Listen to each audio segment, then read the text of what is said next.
let's look at someone else who's making a mess. Let's look at the Education Secretary. Oh, there she is. Labour pledged to recruit 6,500 more teachers. So can the Prime Minister tell the House how many extra teachers are there since she became Education Secretary? More than when they left office. I'm very proud to say so. We're in an upward trajectory. Oh, Mr. Speaker, they left our health service on its knees. They left our schools in a mess. They left our economy absolutely broken. They should be utterly ashamed of their record in service. Can the right honourable gentleman tell the House why are his own MPs describing him as a caretaker Prime Minister? Mr. Speaker, my own MPs are very proud. We've just passed a budget which protected our public services and our NHS. No austerity which brought our NHS to the ground.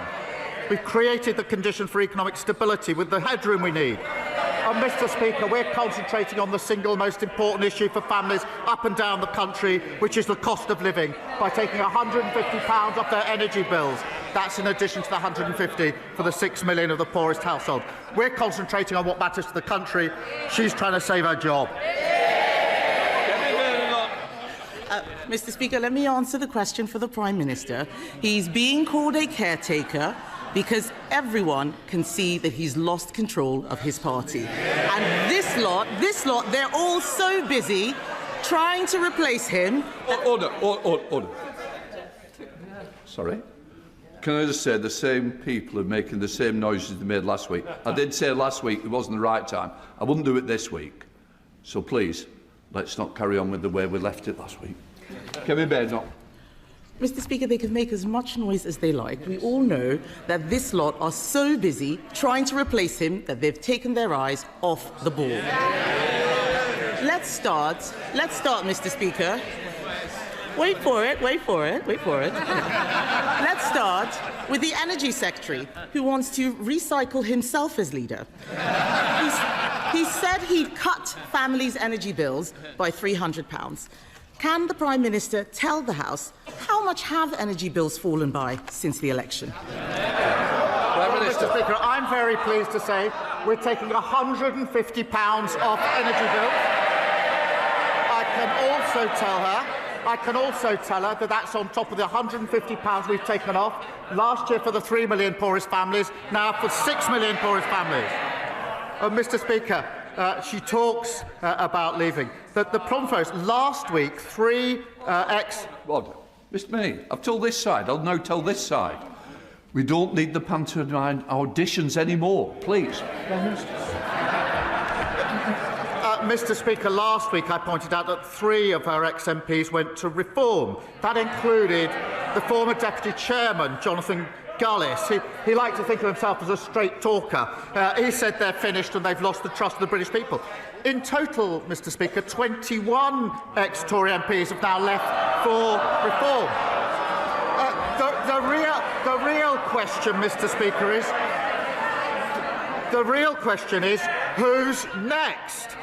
We can all see the Shadow Justice Secretary twitching after his come and get me plea from the member of Clacton. Mr. Speaker, we need no lessons from them. Mr. Speaker, I asked him about energy bills. He could power the national grid on all of that hot air. He promised to cut energy bills by £300. Energy bills have risen by £187. But let's look at someone else who's making a mess. Let's look at the Education Secretary. Oh, there she is. Labour pledged to recruit 6,500 more teachers. So can the Prime Minister tell the House how many extra teachers are there since she became Education Secretary? More than when they left office. I'm very proud to say so. We're in an upward trajectory. Oh, Mr. Speaker, they left our health service on its knees. They left our schools in a mess.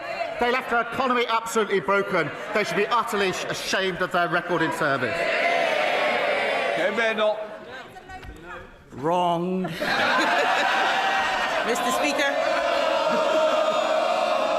Mr. Speaker, there are now 400 fewer teachers since since she came into office. She's shaking her head. It's on the DFE website. Does she not check it once in a while? I can understand that the Right Honourable Lady is angry. We're all angry at the mess she's making. The Prime Minister doesn't know what's going on in energy. He doesn't know what's going on in education. Does he know anything about what's going on in the Home Office? Last year, the Prime Minister promised to recruit 13,000 more police officers. How's that going? Prime Minister. 3,000 more by the end of March, and we're rising on police numbers. Mr. Speaker, they left the Home Office. The criminal justice system is utterly broken. Sir Brian Leveson has said on that. They lost control of our borders. They lost control of every single department. And she's obviously spent the morning rehearsing for the Liz Truss show.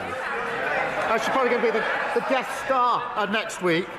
Both of them talking about how Liz Truss was 100% right. But what Liz Truss said was the Conservatives need to take... No, they don't want to hear it. The Conservatives need to take responsibility. The Conservatives need to take responsibility for their 14 years of failure. That was Liz Truss, their former leader. So perhaps she'll heed that, get up and say sorry. Kemi Badenoch. Wrong again. I asked him how many police officers. There are now 1,300 fewer officers than at the election. So, Mr. Speaker, I don't know if the Home Secretary wants his job, but I do read that she's having conversations with Tony Blair because he's already given up on the Prime Minister.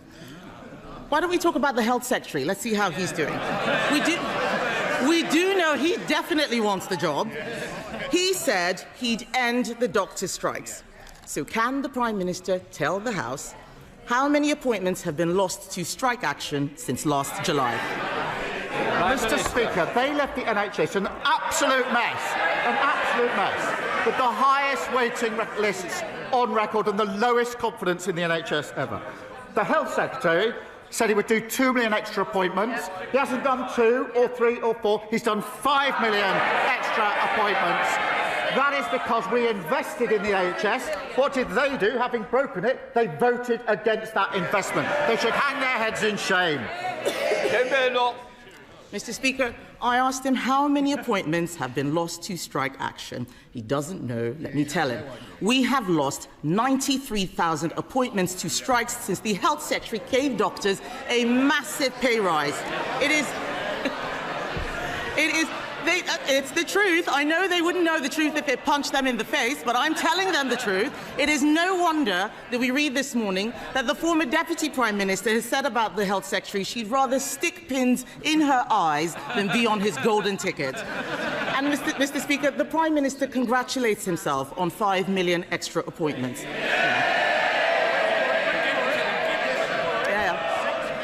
In our last year of office, we delivered 6.5 million extra appointments.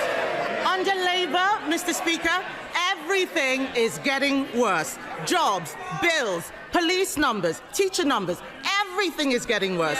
The Cabinet should be doing their own jobs. What are they doing? They're trying to compete for the caretaker's job. The only person who doesn't want the Prime Minister's job is the Chancellor. She's just trying to cling on to her own. Isn't it time, Mr. Speaker, that the Prime Minister admits that Labour isn't working?